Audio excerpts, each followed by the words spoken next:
Mrs. Rachel Lynde, the town busybody, lives with her meek husband on the main road of Avonlea, a small rural town in Prince Edward Island in Canada. Mrs. Rachel, as she is known, sits on her porch one afternoon in early June. She sees her neighbor, Matthew Cuthbert, leaving his home. This activity is surprising, since the painfully shy Matthew is known as a bit of a recluse. Even more surprising is that fact that he is wearing his best suit and driving his buggy, evidence that an important errand calls him away. Mrs. Rachel, her mind abuzz with questions, goes to the Cuthbert house to seek an explanation. Matthew and Marilla Cuthbert live tucked away on a farm called Green Gables. Marilla, though more talkative than Matthew, is severe and private. Her house and her appearance reflect this severity. The immaculate house seems too sterile for comfort, and Marilla has an angular face and tightly knotted hair. Despite her stiffness, however, something about her mouth suggests a natural, if undeveloped, sense of humor. When Mrs. Rachel asks about Matthew's errand, Marilla informs her that he is on his way to pick up the Cuthbert's new orphan from the train station. With Matthew getting older, he is 60, they realized they needed help around the farm and decided to adopt a boy from the orphanage. This news shocks Mrs. Rachel, who launches into a monologue about the horror stories she has heard about orphans: a boy who set fire to his new home, another who used to suck eggs, and a girl who put strychnine in the well. Marilla acknowledges her concerns about bringing a stranger into the house, but she comforts herself with the knowledge that the boy will at least be Canadian and thus not too different from themselves.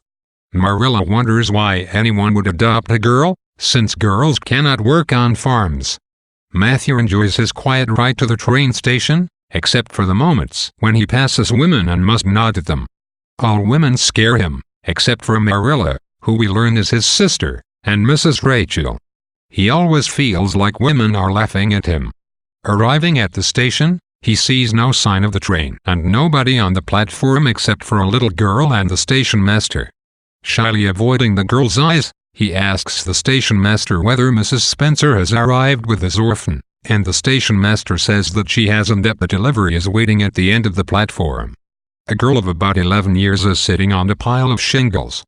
She carries only a faded carpet bag as luggage and wears an ill-fitting, ugly dress and a faded hat, out of which snake two thick braids of red hair. Her face suggests spirit and vivacity, her big eyes change from green to gray depending on the light, and her mouth is large and expressive. Afraid of the social ordeal ahead, Matthew approaches the girl, who spares him from having to introduce himself. She confidently holds out her hand to him and starts talking. Words spill out of her mouth at a pace that shocks the quiet Matthew. She explains that while she waited, she imagined an alternate plan for the evening in case Matthew did not come for her. She would have climbed a nearby wild cherry tree and slept among the blooms and moonshine, imagining she was sleeping in marble halls. Although Matthew is surprised that a girl, rather than the boy he expected, sits before him, he decides to take her to Green Gables for the night and let Marilla tell the girl they will not be able to keep her. Anne rarely pauses from her chatter during the ride to Green Gables. Through her monologue, she reveals a vivid imagination and a thirst for beauty, along with a tendency to criticize herself, especially her red hair. She repeatedly remarks on the beauty of the landscape and exclaims that calling Avonlea her home is a dream come true. She compares the lush trees of Avonlea to the scrawny saplings at the orphanage, and although she loves the new landscape, she expresses sympathy for the undernourished orphanage trees, with which she feels a sense of camaraderie. Arriving at the Cuthbert place, Anne gushes that Green Gables feels like home, a home more beautiful and perfect than any she could have imagined.